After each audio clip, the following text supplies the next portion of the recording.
Hello everyone, welcome to the channel H D Orion. हम पढ़ रहे हैं accounting for partnership firms for class 12th T S Grewal की book से chapter 6 retirement of a partner. और अभी हम पढ़ेंगे when the retiring partner is to be paid through cash brought by the remaining partners in a manner to make their capitals proportionate to new ratio and also a desired cash and bank balance. इसका मतलब ये है कि retiring partner को पैसा देने के लिए कंटिन्यूइंग पार्टनर पैसा लेकर आएंगे और इतना पैसा लेकर आएंगे कि रिटायरिंग पार्टनर को पैसे देने के बाद भी उनके पास एक निश्चित रकम बैंक में अवेलेबल होगी। इसका मतलब हम ऐसे समझें जैसे कि 3 पार्टनर हैं एक्स, वाई और जेड। मान लीजिए जेड रिटायर हो गया है और जेड को हमें 1 लाख रुपए देना है। 1 lakh rupees is to be paid to retiring partner Z. तो कंटिन्यूइंग पार्टनर ये 1 लाख रुपीज़ लेकर आएंगे। ये बात तो सही है, ये बात तो बनती है। लेकिन यहाँ ये भी कहा गया है कि जेड को दे देने के बाद मान लो कैश या बैंक बैलेंस फर्म का 15,000 होना चाहिए, तो इस 15,000 का भी बंदोबस्त एक्स और वाई को करना है, क्योंकि जेड को देने के बाद भी बैंक बैलेंस कितना बचना चाहिए, 15,000 बचना चाहिए। लेकिन फर्म के पास तो पहले से ही कुछ बैंक में पैसा रहता है।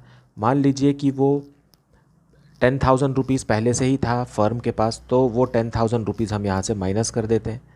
तो जेड को देने के बाद हमारे पास 15,000 बचना चाहिए, लेकिन ये 10,000 भी इस्तेमाल हो जाएगा जेड को देने में।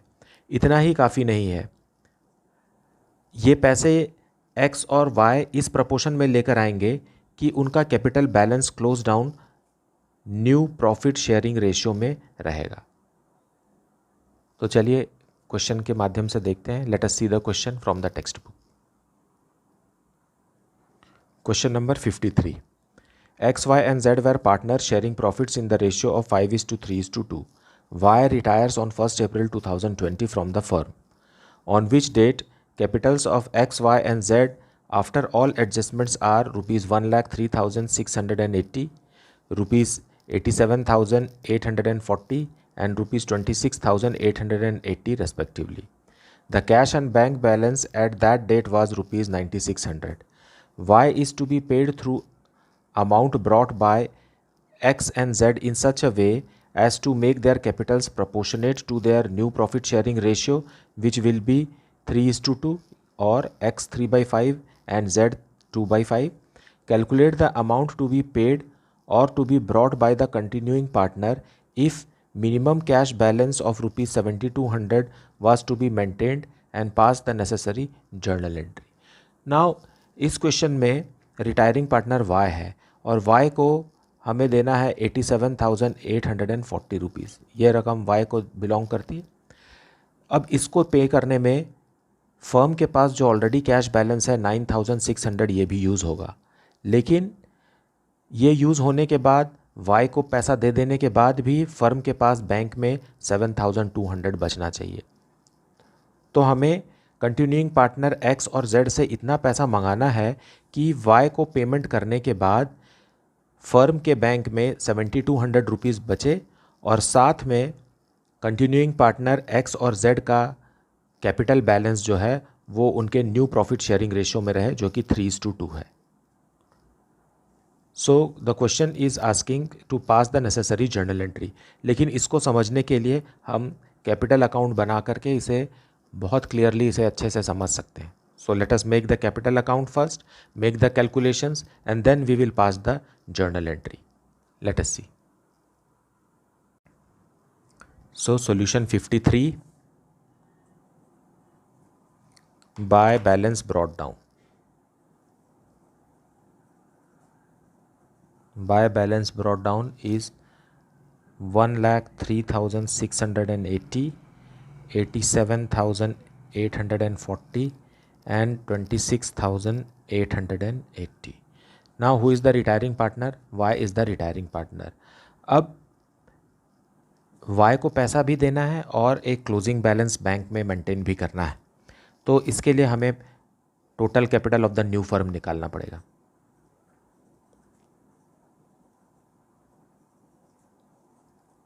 Of the new firm, new firm मतलब वाई के जाने के बाद, जिसमें सिर्फ कौन पार्टनर है, X:Z है, और इनका रेशियो है 3:2 is equal to capital of X plus capital of Y plus capital of Z।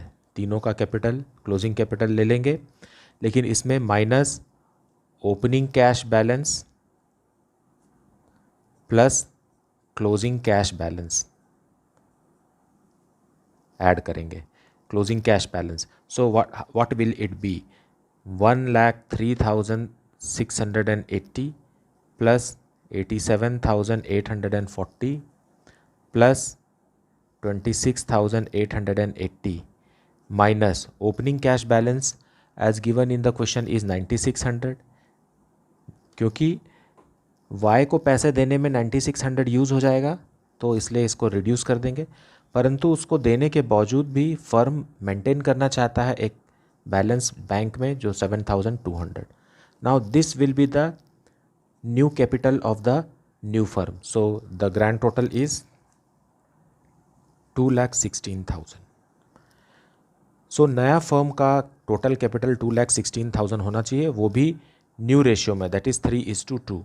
सो अगर हम ब्रेक करें इसे x के लिए, तो x का है आएगा 2,16,000 into 3/5, that is equal to 1,29,600, and z का 2,16,000 into 2/5, that is equal to 86,400. So this is the new closing balance closed down of the new firm. So we will write here to balance closed down, to balance closed down X और Z के लिए 129,600 और 86,400. So these are the new closing balance. Now, in order to maintain 1,29,600 as closing balance, X has to bring a certain sum of money. So that is the balancing figure. Buy cash. This is the balancing figure. इस side का total है 129,600, यहाँ भी 129,600 बनाने के लिए X should bring ₹25,920. Similarly, to make 86,400 for Z should bring ₹59,520. Now this money is enough to pay the retiring partner Y and to maintain a closing balance of ₹72,000. So we will pay Y to cash. 87,840. 87,840. 87,840. So X and Y have brought this much amount of money, which is enough to pay the retiring partner Y his dues and to maintain a closing balance of ₹7,200 after utilizing the opening balance of the firm. So this is how the adjustment is to be made.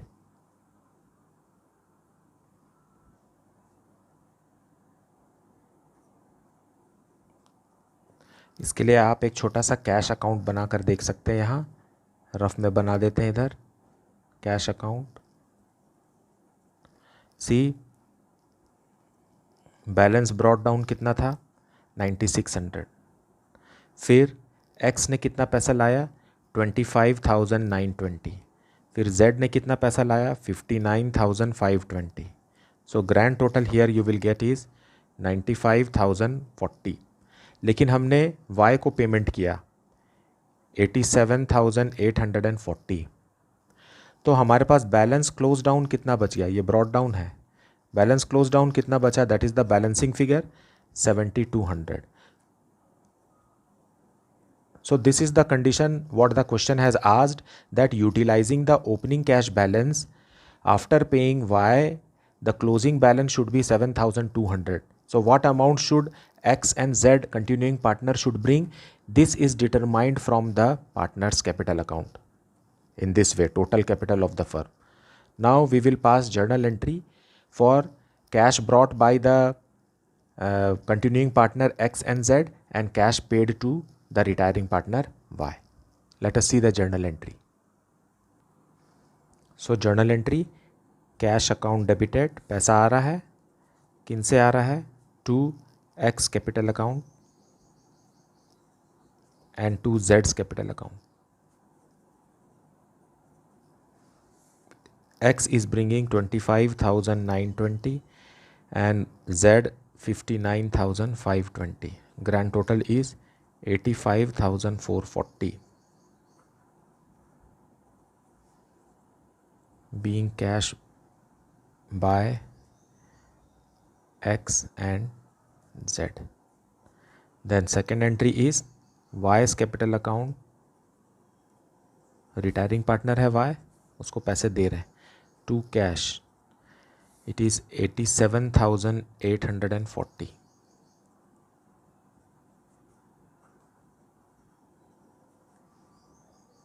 Being cash paid to a retiring partner Y. This is the solution.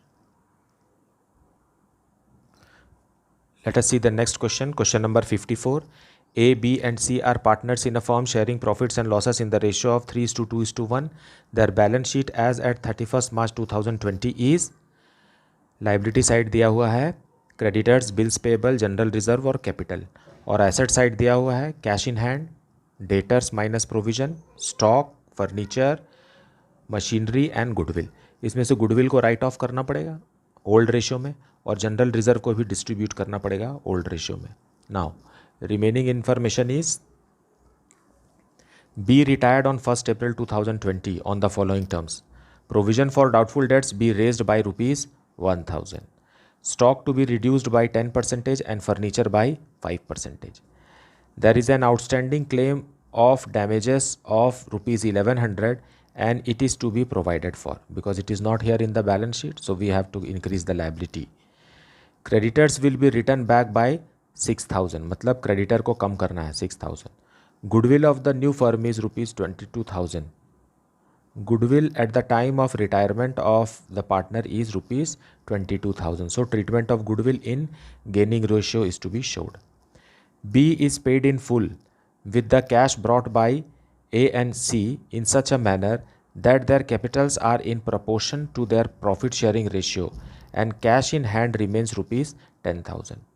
It means A and C who are the continuing partner, ये इतना पैसा लेकर आएंगे कि B को payment करने के बाद भी फर्म के खजाने में 10,000 रुपये बचा रहे, और हमारे पास पहले से ही कैश 18,000 है, 18,000 है. So we will use this 18,000 and we will bring cash. A and C will bring cash in such a way that after paying B, there is a remaining cash balance with the firm amount ₹10,000. Prepare revaluation account, partners capital account and the balance sheet of continuing partner A and C. Let us see the solution.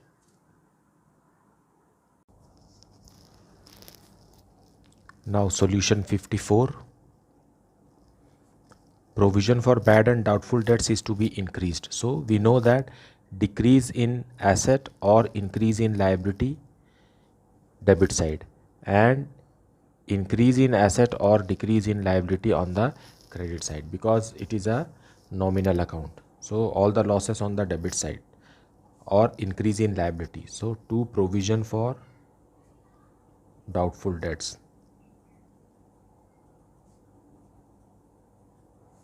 1,000. Then stock to reduce, stock कम हो रहा है, to stock 10%, 1,800.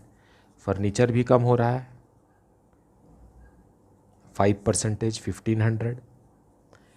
और एक outstanding claim है for damages, तो liability बढ़ रही है.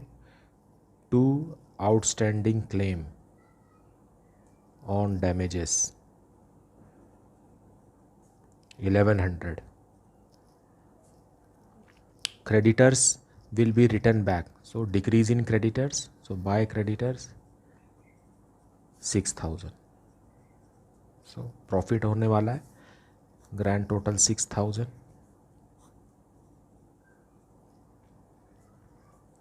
बैलेंसिंग फिगर है 600. सो टू प्रॉफिट, और ये प्रॉफिट उनको ओल्ड रेशो में बटेगा 3:2:1 में पार्टनर ए बी सी को. तो 300, 200 एंड 100. अब बनाएंगे partners capital account. Partners capital account by balance brought down 40,000, 40,000 and 30,000. Bye general reserve, old ratio है 3:2:1. 6,000, 4,000 एंड 2,000. बाय रिवैल्यूएशन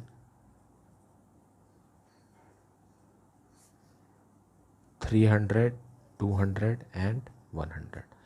और बैलेंस शीट में गुडविल भी दिया हुआ है एसेट्स के तरफ.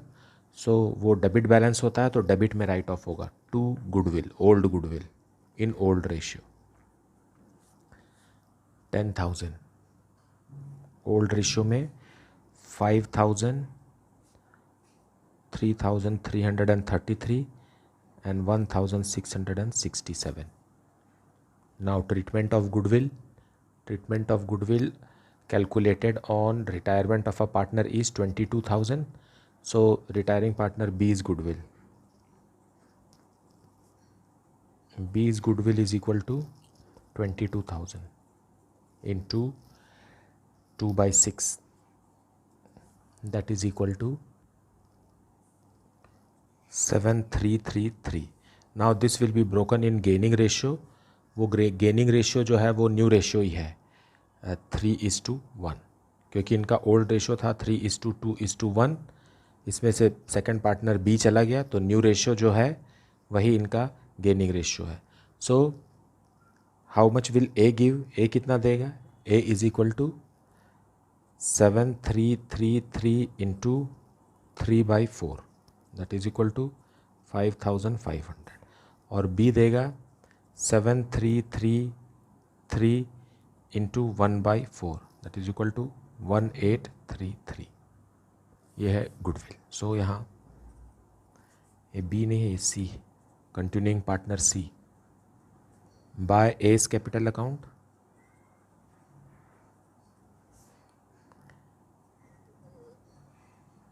Bye C's capital account 1,833. अब इसे ही यहाँ से काट लेंगे इनके अकाउंट से टू बीस कैपिटल अकाउंट.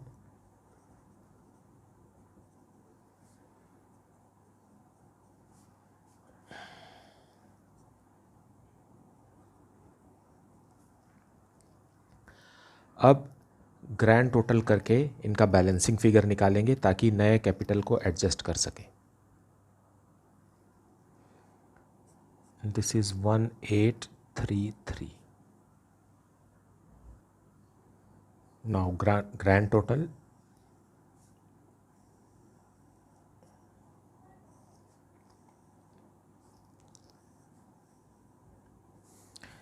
ए का ग्रैंड टोटल 46,300.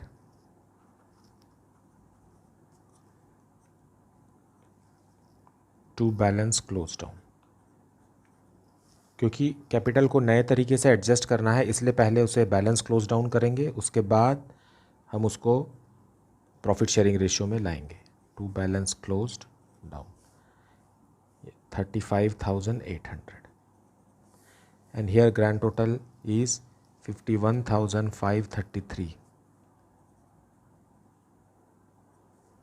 यहाँ आएगा 48,200. Here grand total is 32,100. यहाँ आएगा 28,600. अब हम कैलकुलेट करेंगे total capital of the new firm. तो पहले हम पुराने कैपिटल को ब्रॉट डाउन कर लें। बाय बैलेंस ब्रॉट डाउन 35,800, 48,200 और 28,600। Now calculation of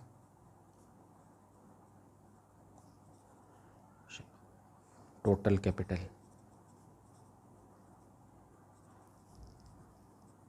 of the new firm, जिसमें सिर्फ ए और सी है partner. A/C is equal to 3:1, ये है new partner, is equal to capital of A plus capital of B plus capital of C plus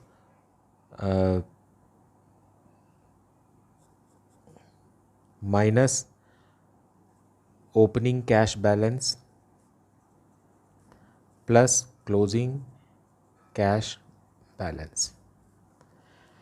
तो opening cash balance और closing cash balance, हमारे को बैलेंस शीट में ओपनिंग कैश बैलेंस मिलेगा और closing cash balance information में दिया हुआ है। सो दिस 35,800 प्लस 48,200 प्लस 28,600, ये तो पार्टनर्स का कैपिटल है ही आफ्टर ऑल एडजस्टमेंट। लेकिन हमारे पास बैलेंस शीट में 18,000 रुपीज़ है, तो 18,000 रुपीज़ भी यूज़ हो जाएगा। जब यूज़ हो जाएगा तो उसे माइनस करेंगे। लेकिन 10,000 रुपीज़ रिटायरिंग पार्टनर को उसका पेमेंट करने के बाद the firm should have a balance of ₹10,000 in the bank, तो 10,000 रुपीज़ और बढ़ाएंगे। सो grand total of this is 1,04,600। अब ये 1,04,600 is the total capital of the new firm and it has to be distributed in their new profit sharing ratio, that is 3:1. So we will break this in new ratio A and C, in which ratio A/C is equal to 3:1. So A is equal to 104,600 into 3/4 and C is equal to 104,600 into 1/4। Answer आएगा 78,450 यहाँ और 26,150। Means this is the closing balance. ये closing balance है, नया balance है capital account का।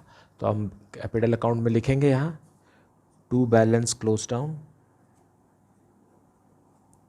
78,450 और 26,150। अब बी को पेमेंट कर देते हैं, लेकिन उससे पहले देखते हैं कि ए और सी से कितना पैसा आना है या कितना पैसा जाना है। सो यहाँ 78,450 है, यहाँ 35,800 है। सो इधर ही आएगा बैलेंसिंग फिगर 78,450। सो ए कितना लेकर आएगा? सो बाय कैश ए लेकर के आएगा 42,650। लेकिन सी में इधर ज़्यादा है, क्रेडिट साइड ज़्यादा है। सो 28,600 सी विड्रॉ करेगा टू कैश। सी विड्रॉ करेगा 2,450। ए ने पैसा ले आया, सी ने पैसा ले गया। अब रिटायरिंग पार्टनर बी को भी पैसा दे देंगे और रिटायरिंग पार्टनर को भी 48,200 पेमेंट हो जाएगा। 48,200। So this is the capital account. यहाँ ये बैलेंसिंग फिगर है और यहाँ ये भी बैलेंसिंग फिगर है।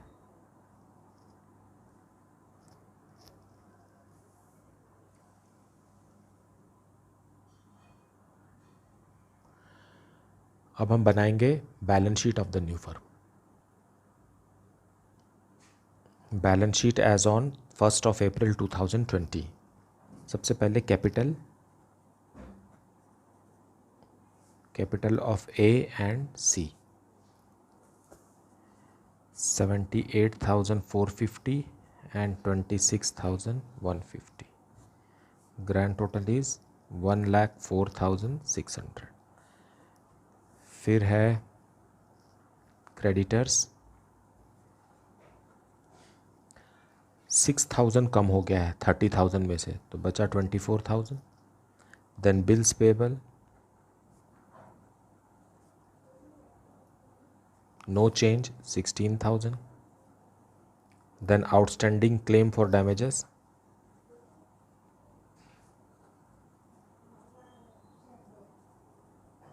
$1,100.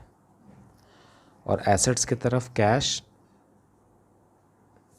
10,000 ही बचेगा कैश. फिर debtors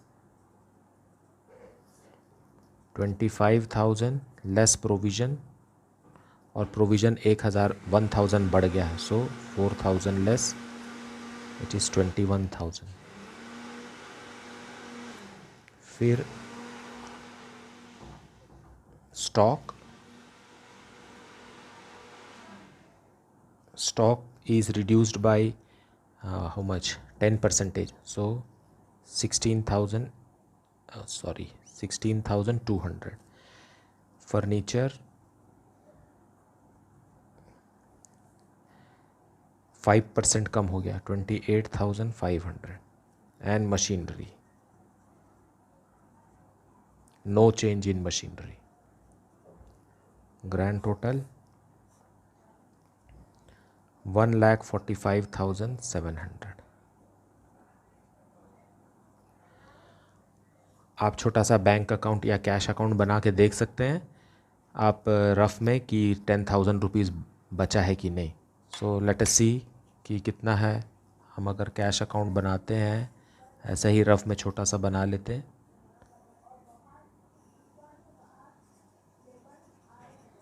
cash account balance brought down 18,000 था. फिर ए लेकर आया एंड सी भी लाया, तो कितना लाया ए और सी. ए लेकर आया 42,650 और सी ले गया, सी हैज़ विड्रॉन 2,450